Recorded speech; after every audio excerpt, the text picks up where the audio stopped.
Here I have SOYES S10 mini, and today I'm going to show you how to take screenshot on this device. So first of all, you have to open screen which you want to capture. For example, it could be settings list.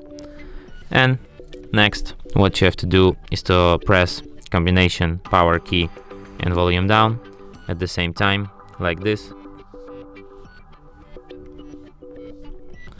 And that's how you take screenshot. Let me show you one more time. Power key and volume down at the same time.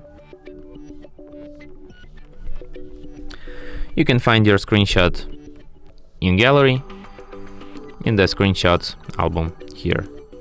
Here they are, our screenshots. And from here you can change, share or delete it.